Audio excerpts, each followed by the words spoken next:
Identificación con Cristo. El hecho glorioso de nuestra identificación con Cristo es uno de los hechos más ricos de todo el plan de redención. Fuimos crucificados con Cristo, fuimos clavados en la cruz con Él, en la mente de Dios. Como Él fue despojado y colgado allí en su vergüenza y deshonra, así también nosotros fuimos desnudos y colgados ahí, porque tomó nuestro lugar en la cruz. Morimos con Cristo como Él murió. Así como Él murió al pecado, también nosotros morimos al pecado. Así como Él murió al gobierno de Satanás, nosotros también moriremos a Él. Mientras Él moría de enfermedad y dolencia, nosotros también morimos. Fuimos sepultados junto a Él. Cuando Él descendió al lugar del sufrimiento y pagó el castigo por nuestros pecados y la unión con Satanás, así como Él se quitó de sí mismo las fuerzas de las tinieblas y el pecado, las enfermedades y dolencias del hombre, así las quitamos en Él, las dejamos ahí. Fuimos criados junto con Cristo. Fue levantado por la gloria del Padre, cuando hubo satisfecho las demandas de la justicia y se encontró con nuestro gran enemigo Satanás y su ejército en las regiones oscuras del infierno y los venció. Luego fue vivificado en espíritu y justificado en espíritu. Entonces se levantó y nos levantamos con Él. Él fue levantado porque Dios lo justificó y Él no podía aguantar más por la muerte y el infierno. Cuando fue justificado, nosotros fuimos justificados en Él. Cuando fue sanado de la muerte, nosotros fuimos sanados en Él. Cuando Él venció la enfermedad y la dolencia, también lo hicimos nosotros en Él. Para todos los que están en Cristo, la enfermedad es un enemigo conquistado. Estamos sentados con Cristo a la diestra de Dios, en el lugar de poder más alto del universo, identificado con Él en sufrimiento, vergüenza y gloria. Ley de identificación. Ha conquistado la muerte, el infierno y la tumba. Se ha levantado de la conquista de nuestros enemigos como un vencedor. Nos identificamos con Él en esa conquista. Morimos con Él, sufrimos con Él. Y cuando Él se despojó de los principados y potestades y conquistó a Satanás, paralizando su poder mortífero, nos identificamos con Él. Cuando resucitó de entre los muertos y triunfó sobre la muerte, el infierno, Satanás, la enfermedad y la tumba, nosotros estuvimos con Él. Ahora, Él nos da el uso del nombre que le fue conferido cuando había realizado esta obra poderosa de satisfacer las demandas de la justicia, derrotar a Satanás y satisfacer las necesidades de la humanidad. Él nos da ese nombre que está por encima de todo nombre, el nombre al que se doblará toda rodilla y toda lengua confesará en los tres mundos. En su gracia nos dio el uso de ese nombre, nos dio el derecho legal de usarlo. Murió como nuestro representante. Ahora vivimos como sus representantes. Ese nombre representa todo lo que Él fue, o es, todo lo que Él alguna vez hizo o hará. Cuando, mediante un profundo entendimiento de esto, seamos introducidos en este reino de la fe y usemos a esa dama inteligentemente, todo lo que el nombre significa en el cielo significará para nosotros. Él no ha puesto absolutamente ninguna limitación sobre nuestro uso de ese nombre. La única pregunta es, ¿entiendo lo que Dios quiere decir en darme el uso de ese nombre? No debemos usarlo como los paganos usan sus fetiches, pero debemos usarlo en un sentido comercial, el sentido legal de poder notarial. Usamos su nombre de manera representativa. Los enfermos y afligidos vienen a nosotros y la virtud sanadora que está en Cristo, es decir, en su obra consumada, está disponible para el enfermo en ese nombre. Entonces, no es sanar a través de Cristo. Ese nombre se convierte en Cristo, el sanador. Un hecho vivo. Cuando Jesús fue crucificado, tomó mi lugar como pecador. Él llevó mis pecados en su cuerpo sobre el madero.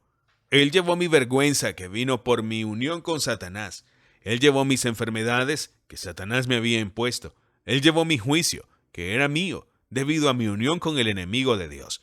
Cuando murió se llevó todo esto a la tierra del olvido y resucitó porque había desechado todo esto. Él no solo quitó mi pecado, mi vergüenza y mis enfermedades, sino que también me quitó a mí, al viejo yo, a mí, al pecador. Él quitó mi naturaleza pecaminosa. Él quitó mis debilidades, junto con mi pecado, enfermedades y dolencias, de modo que ahora estoy con Él y en Él tan libre de ellas como Él era libre cuando resucitó. Una nueva creación. Su justificación es mi justificación. Su justicia mi justicia. Su salud es mi salud. Su libertad del dominio de Satanás es mi libertad. Su libertad de condenación es mi libertad de condenación. Su libertad de enfermedades es mi libertad de enfermedades, porque en Él disfruto todo lo que hizo. Y de todo lo que es ahora. Todo lo que hizo lo hizo por mí. Déjeme decirlo de nuevo. Jesús, mi sustituto. Sí, Él cargó con mis pecados. Yo no necesito cargar con ellos. Sí, Él cargó con mi naturaleza pecaminosa. Yo no necesito soportarla. Sí, Él cargó con mis debilidades. Yo no necesito cargarlas. Si lo soportó, entonces Él murió por nada. Entonces, cuando lo acepté como mi Salvador, lo confesé como mi Señor, y fui bautizado en su nombre, fui bautizado en su posición ante el Padre, fui bautizado en su justicia que Él obró, fui bautizado en su justificación, bautizado en su salud, para el cuerpo, el alma y el espíritu. Fui bautizado en la victoria que había ganado sobre Satanás. Fui bautizado en todo lo que Él significa para el Padre, porque Él murió representativamente por mí, y ahora Él reina allí arriba, representativamente por mí. Como Él es mi representante allá arriba, ahora soy su representante aquí en la tierra. Él me ha quitado a mí, el mío, y todo el pecado que había en mí, y me ha dado todo lo que era suyo, todo lo que hizo, todo lo que era, de modo que, como Él es ahora, así soy yo en este mundo. La lucha ha terminado. No se requiere ninguna fe de mi parte para disfrutar de esto, porque Él me lo dio. Es mío, y lo que es mío no tengo que tener fe para obtenerlo, porque ya lo he obtenido. Estoy en posesión de ello. Todo lo que necesito hacer es alabarlo por ello. Y cuando lo alabo y le agradezco por ello, entonces las cosas se vuelven operativas en mi vida. Así que ahora estoy ante Dios y los ángeles, sí, y ante Satanás, pero estoy vestido de Cristo, escondido en Cristo, envuelto en Cristo. Piense en lo que significa. Su nombre es el nombre del conquistador, y yo soy bautizado en ese nombre, y llevo este nombre. Escucho el nombre del conquistador. Porque todos los que fueron bautizados en Cristo, de Cristo se han revestido. Me he vestido de Cristo. Cristo mismo es sobre mí. Ya no soy yo. Entonces Cristo vive en mí. De modo que si alguno está en Cristo, nueva criatura es. Entonces soy una nueva criatura y esa nueva criatura está sentada con Cristo. Las cosas viejas han pasado, las cosas viejas de la debilidad, las cosas viejas del fracaso, las cosas viejas de la impotencia, las cosas viejas de la incredulidad pasaron, mientras que todas las cosas nuevas de la fe, las cosas nuevas de la vida, las cosas nuevas de la salud del cuerpo y del alma y el espíritu es mío. Vivo en el nuevo reino donde las cosas nuevas son una realidad. Y esa vida que ahora vivo, la vivo por la fe en el Hijo de Dios, que me amó y se entregó a sí mismo por mí. No tengo que tomar esta posesión. Estoy en esta posesión. No tengo que luchar por ello, creer por ello, morir a diario por ello, porque estoy en ello. Es mío. Mío porque cuando nací de nuevo y fui bautizado en el nombre del Señor Jesús, nací en Él. Fui bautizado en Él y estoy en Él. ¡Aleluya! Esto me da el derecho indiscutible al uso de su nombre y todo lo que ese nombre representa en la tierra, el cielo y el infierno. Batalla de oración. Si planea usar el nombre de Jesús en batallas de oración, uno necesita saber del poder invertido en ese nombre, que Dios estima por encima de todo nombre. Ese nombre nos representa como Jesús nos representa. Cuando uno realmente ora en ese nombre de manera inteligente, bíblica y en la voluntad de Dios, es como si Cristo mismo hubiera orado. No hay fuerza, poder o autoridad en la tierra, el aire o el infierno que pueda impedir su respuesta. Simplemente debe suceder. En tu propia integridad, en tus derechos, privilegios y autoridad, te acercas a tu montaña, le ordenas a ese nombre, arriba, arrójate al mar. La montaña no puede evitarlo. No puedes evitarlo. Todo el infierno no puede evitarlo. Simplemente debe irse. Detrás de su mandato se encuentra la integridad de Dios, su omnipotencia y el poder ilimitado de Cristo, todo a su disposición. Ponte en el nombre. Las huestes del infierno pueden atacarte, pero las derrotas en ese nombre que una vez esparció la consternación a través del infierno cuando dijo, aquel que tenía la autoridad de la muerte, ese era el diablo. Hebreos 2:14. Satanás no se atreve a enfrentarse al guerrero que está vestido con la justicia de Cristo y que conoce el poder de ese poderoso nombre. Marcos 11:23. Cualquiera que diga a este monte, tómate y échate en el mar, y no dudara en su corazón, sino que creerá que sucederá lo que dice, eso sucederá. Piensa que tu montaña es grande, el mar a gran distancia, tu propia fe pequeña. Bueno, todo esto puede ser cierto, pero tienes confianza en ese nombre, aunque no lo tengas en tu propia fe. Entonces, en ese gran nombre ordena a la montaña que se vaya, no en tu fe, sino en ese nombre. Eso va a irse, debe irse. No es la cantidad de fe, sino el lugar donde se centra. Si preguntas en ese nombre, eres un vencedor de esta hora, ya sea que se trate de dinero, salud o almas, no puedes fallar. El poderoso nombre que encabeza todo el poder del universo lo dice, y debe ser así. La voluntad de Dios, una voluntad inquebrantable e invencible, no conoce la derrota. Llegas a tu montaña, conoces su poder, su grandeza, lo has recorrido más de 7 días. Quizás lo hayas enfrentado durante un largo periodo, pero la batalla debe librarse hoy. Sabes que estás en su voluntad, así que ahora quieres ir a esta montaña. Tu voluntad se convierte en su voluntad, tu mandato, su mandato. Y dices, en el nombre de Jesús te ordeno que te vayas. Eso hace que Jesús lo oiga, y cuando lo dice, eso hace que el Padre lo diga. Detrás de ustedes está la unión de la Trinidad y el poder del universo. Tu voluntad y la voluntad de Dios se alían contra el enemigo. Ahora son idénticos. A través de ti, Dios puede luchar contra sus enemigos. A través de ti, Él puede actuar. A través de usted, Él puede usar su poder como quiera. Lanzas ese incomparable nombre de su Hijo contra las huestes del infierno y volarán en confusión. Caminas entre los hombres, el Dios hombre, un hombre de Dios. Dios se ha puesto en tus manos y dice, usa mi voluntad, nombre, palabra y poder. Y tu montaña se convierte en una llanura. Tus oponentes tienen que luchar contra Dios. La batalla es suya, es su honor, ahora el que está siendo atacado. Él pelea, los hombres tiemblan y caen para no levantarse más.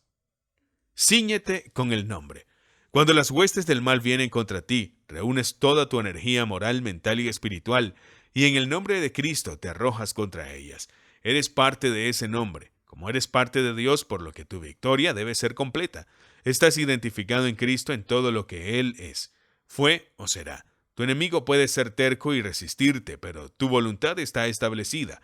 Vas a ganar y literalmente cargas contra el enemigo en ese nombre que todo lo conquista. El enemigo puede resistir por un tiempo, pero debe ceder. Se necesita una voluntad fuerte para mantenernos callados en algunos lugares, pero Dios puede hacer que nuestra voluntad sea lo suficientemente fuerte para hacerlo. Persistencia. Tú lo sabes y has puesto tu voluntad para hacer la voluntad de Dios. Ahora, ábrete camino a través de todos los obstáculos que el enemigo pueda poner en tu camino. Recoge todo lo que hay en ti y lleva tu carne encogida y vacilante hacia las zarzas. Debe ir, gritar tu orden y mantenerse firme hasta que te obedezcan. Si él retrocede, mi alma no se complacerá en él. Me ha impulsado a pasar por muchos lugares difíciles. Me ha mantenido fiel en algunas horas horribles.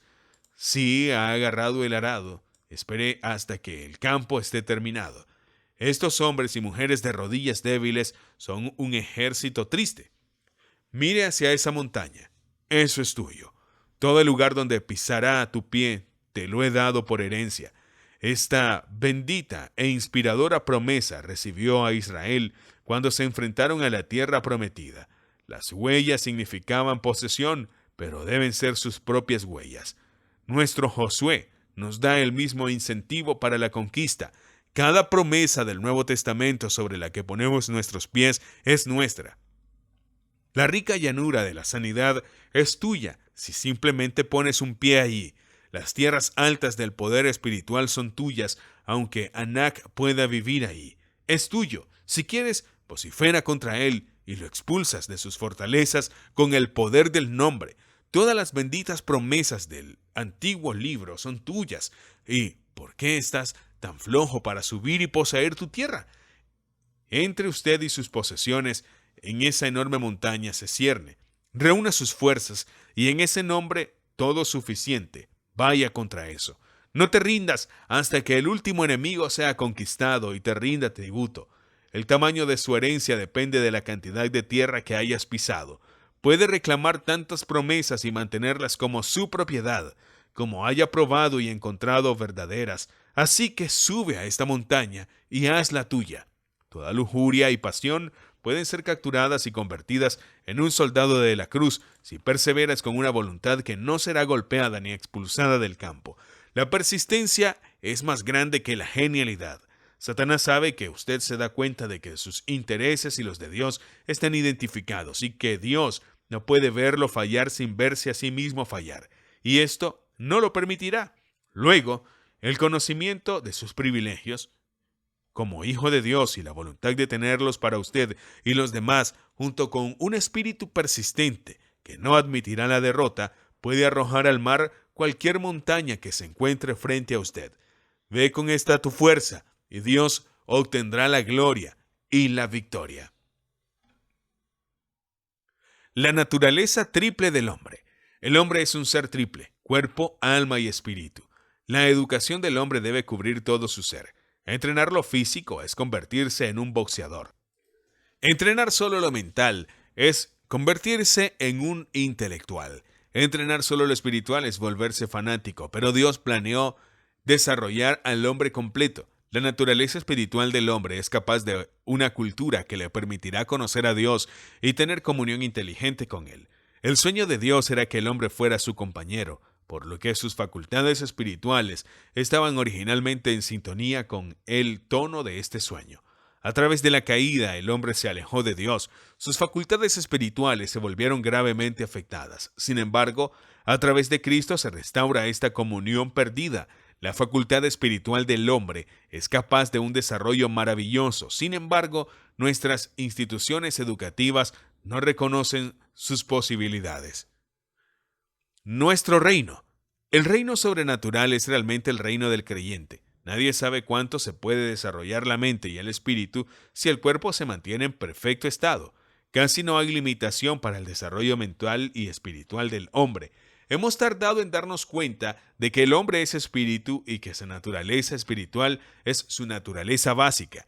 Hemos tratado de educarlo a lo largo de líneas intelectuales, ignorando por completo lo espiritual, por lo que el hombre es un ser egoísta y egocéntrico. Así que el hombre ha perdido su sentido de relación y responsabilidad hacia Dios, y el hombre esto lo convierte en un anarquista sin ley. No podemos ignorar el lado espiritual del hombre sin magnificar el intelectual y el físico. Hacer esto sin la restricción del espíritu es desatar las pasiones sexuales y darles dominio sobre todo el hombre. El hombre debe tener compañerismo por su naturaleza espiritual. Debe haber una cultura y desarrollo de la naturaleza espiritual hasta el punto en que pueda disfrutar de la comunión con el Dios Padre. El corazón o espíritu del hombre anhela el toque de lo sobrenatural.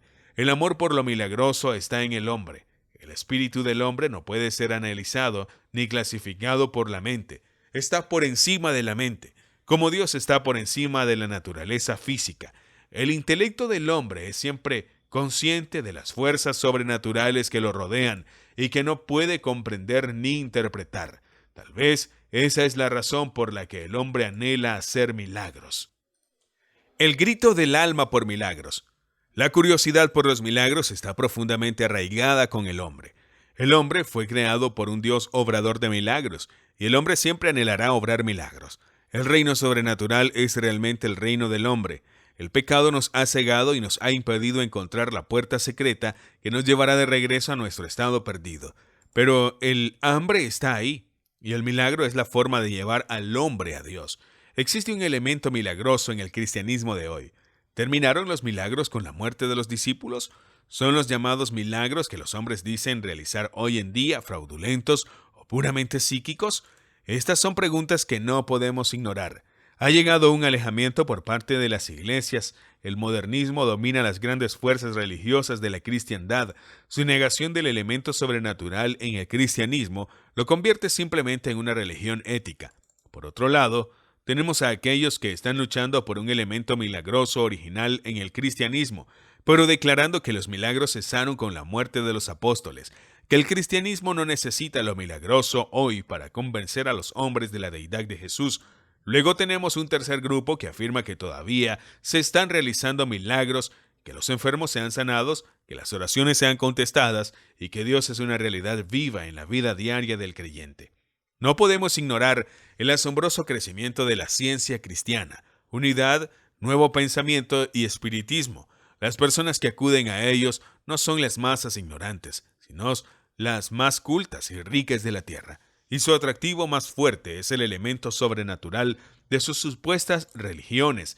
Los testimonios de curaciones de sus seguidores son su activo más fuerte. No podemos cerrar los ojos al hecho de que en muchas de nuestras ciudades de las costas del Pacífico, la señora Eddy tiene más seguidores hoy y una mayor asistencia a sus iglesias que las denominaciones antiguas, y el mayor porcentaje de sus seguidores algunas veces han sido adoradores en las denominaciones.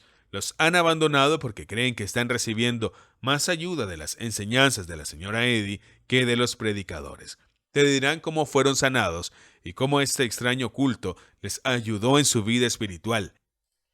Esto es un libelo contra la iglesia moderna. No es solo un libelo, sino un desafío. Lo que necesitamos. Hemos perdido el elemento sobrenatural del cristianismo y nos aferramos con manos temblorosas a un Cristo histórico que no tiene poder para sanar a los enfermos ni capacidad para satisfacer nuestras necesidades diarias. El espíritu de la verdadera evangelización es casi una cosa del pasado. Hemos expulsado de la iglesia al Cristo que obra milagros. Ahora estamos expulsando de la iglesia a los creyentes en milagros. No podemos culpar a las misiones y los cultos inconformistas que están surgiendo en todas partes. Es una protesta del pueblo contra el pensamiento teológico moderno que domina la iglesia. La ciencia cristiana no podría haber crecido hasta el lugar donde está, dominando muchas de nuestras grandes ciudades, a menos que hubiera habido una demanda en el corazón de la gente por una religión sobrenatural. El movimiento pentecostal podría haberse levantado con el poder que tiene. Si el corazón de la gente no hubiera estado anhelando una nueva y fresca visión de Cristo, una ortodoxia muerta no tiene poder de resurrección dentro de ella, ni fuerza milagrosa que la respalde. La gente está soportando las extravagancias y el fanatismo para poder tener un pequeño toque del Dios sobrenatural. Los hombres y mujeres cultos escucharán a los predicadores sin educación, porque el predicador sin educación en la lúgubre misión tiene fe en un Dios vivo. Cuando los hombres nos dicen que no necesitamos milagros hoy, que en la educación tomará su lugar, no han reflexionado sobre este tema. Ningún hombre puede realmente vivir y caminar con el hombre de Galilea sin vivir en el reino de lo milagroso. Jesús es tanto un milagro ahora como siempre. El hombre necesita su toque milagroso ahora más que nunca. Nada más que un regreso a este Dios de los milagros salvará nuestra tierra y nuestra nación. ¿Esto es cierto? Si un predicador tiene la reputación de actuar según Santiago 5:14 o Marcos 16:18, está descalificado para la mayoría de los púlpitos denominacionales. La iglesia ya no está en las garras de Dios, sino bajo el dominio de la intolerancia escolástica. Nuestro lema debería ser regreso al Cristo viviente que hace milagros. La gente lo quiere, así que abarrotan el edificio donde se le permite actuar. Jesús atrajo a la multitud con milagros. Jesús los atraerá hoy. Es el mismo ayer, hoy y siempre. Hoy tenemos 3 clases. Primero, aquellos que los domina lo físico. Estos se rigen por sus pasiones, apetitos y deseos físicos. En segundo lugar, aquellos en quienes domina la mente. En esta clase tenemos a los grandes líderes financieros, educativos, sociales y políticos.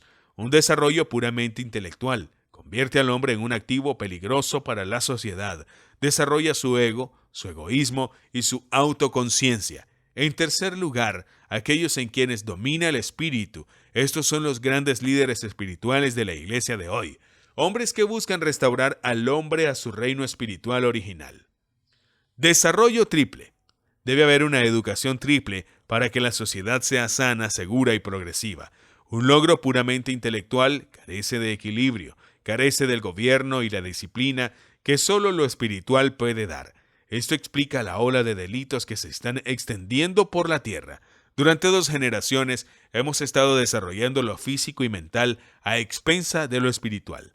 Cuando los niños no tienen una formación espiritual en el hogar o en la escuela, no se ponen en contacto con ella en la iglesia. Desarrollan inconscientemente un individualismo anormal. Esta es la base de la anarquía. Todo hombre se convierte en ley para sí mismo. El resultado es la satisfacción de sus deseos, la realización de sus propios planes, la total ignorancia de la responsabilidad personal hacia su hermano. Todos los hombres normales anhelan lo sobrenatural. El reino sobrenatural fue el reino original del hombre. Aquí él reinó como rey. Vino el pecado y fue destronado. Sin embargo, a lo largo de la historia humana vemos el alcance del hombre por lo milagroso. Satanás le ha ofrecido al hombre muchos sustitutos, pero todos han sido decepcionantes. El espíritu debe gobernar. Cuando Dios creó al hombre, planeó que el espíritu del hombre fuera la fuerza reinante dominante.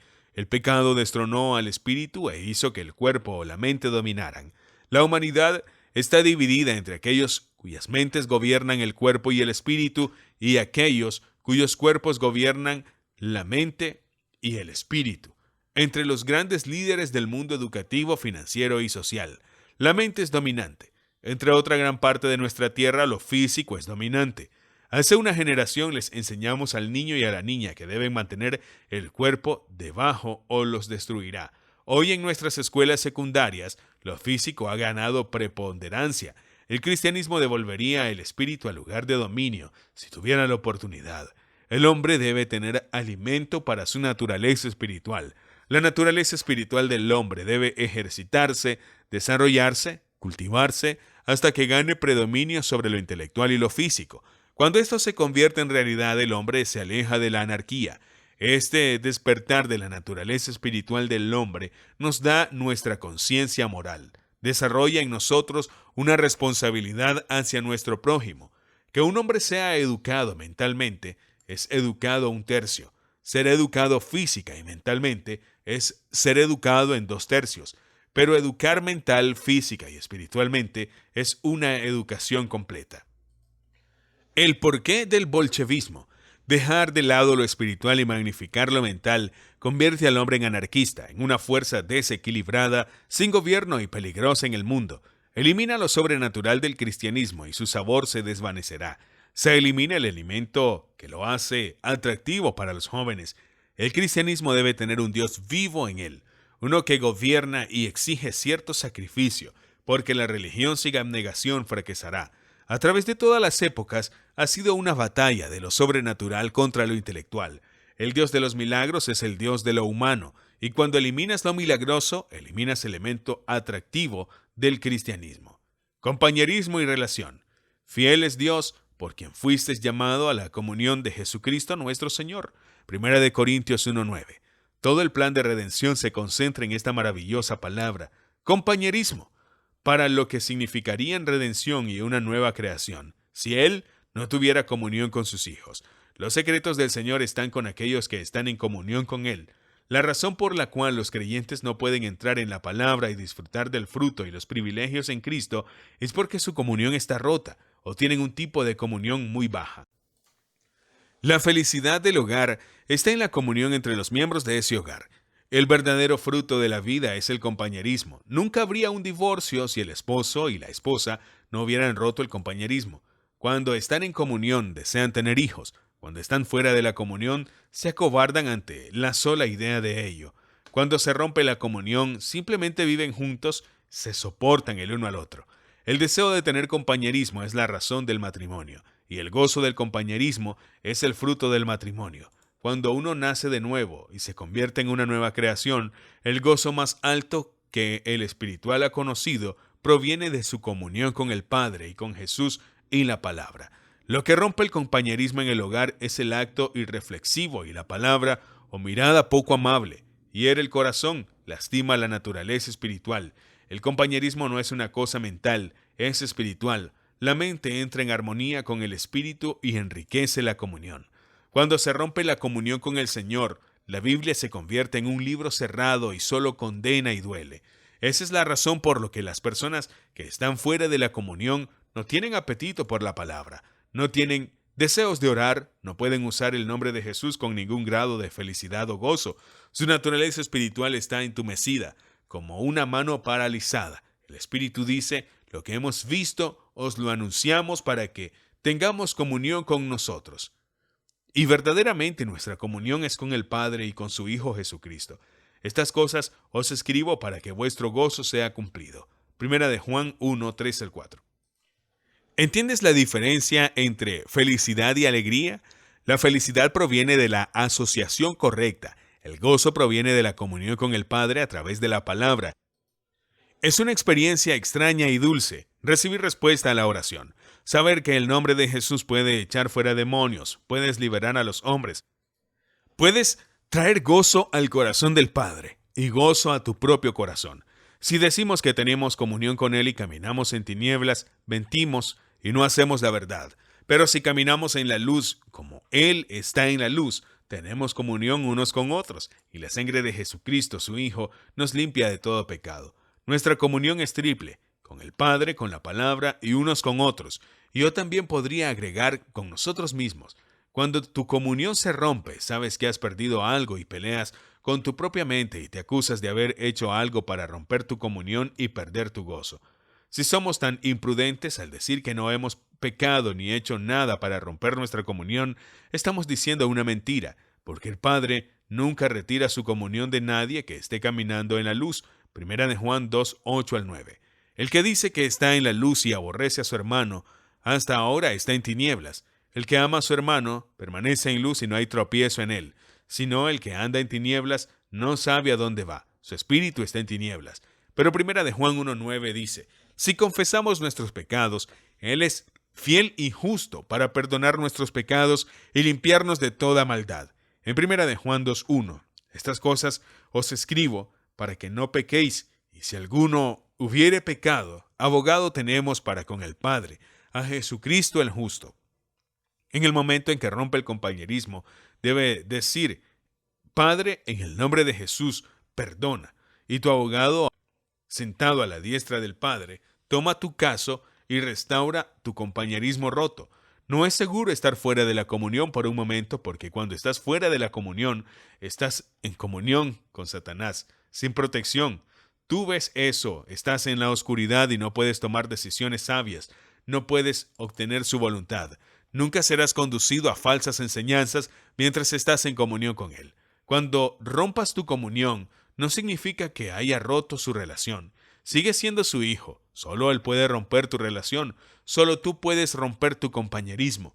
Es de vital importancia que conozcas esta lección y camines a la luz de ella, porque nunca sabe cuándo necesitará la capacidad de acercarse al Padre sin temor por usted mismo o por algún ser querido. Así que camina en luz como Él es, en la luz. Nadie puede usar el nombre mientras está fuera de la comunión.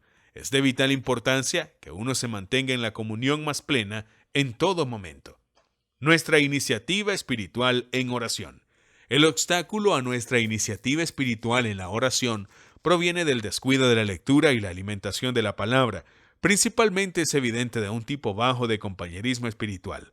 Cuando perdemos nuestra iniciativa espiritual, perdemos algo que nos conduciría a la victoria en situaciones difíciles. Ha llegado el momento de que nos dediquemos al estudio de la palabra, el estudio personal de la palabra, lo que cuenta. Siempre que su fe pierde su progresividad, los sentidos han ganado el predominio. Siempre que las cosas espirituales ocupan un segundo lugar, es evidencia de que las realidades de las cosas divinas están perdiéndose, que el conocimiento de los sentidos está ganando dominio de forma lenta pero segura. Domina en la encrucijada, donde es necesario que tengamos un agudo discernimiento espiritual. No podemos adoptar una actitud negativa hacia la palabra. Aceptamos la palabra en lugar de actuar de acuerdo con ella. Esa santa intrepidez se ha perdido. El corazón no dirá, puedo hacer todas las cosas en Él hoy. Cuando la iniciativa espiritual es baja, nunca oirás a nadie decir, mayor es el que está en mí que las fuerzas que me rodean. Es cuando las grandes cosas de las Escrituras se sostienen como doctrinas más que como una realidad, cuando las opiniones de los hombres se ponen por encima de la palabra de Dios. De esto crecerá una inferioridad. Siempre que su corazón pierde su audacia hacia el Señor, su valentía al actuar en la palabra está en peligro.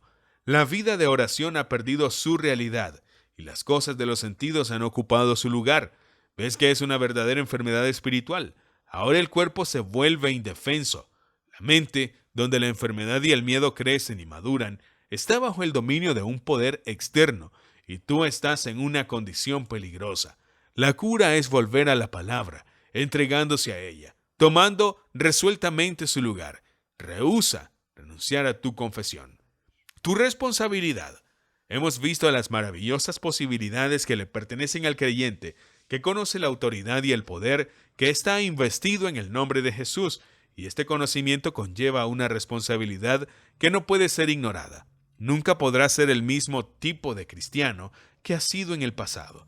Has vislumbrado lo que podrías hacer si te atrevieras a usar la autoridad que ahora es tuya, porque en el momento en que eres recreado, ese nombre se convirtió en tuyo. Te da la oportunidad de ayudar a quienes te rodean.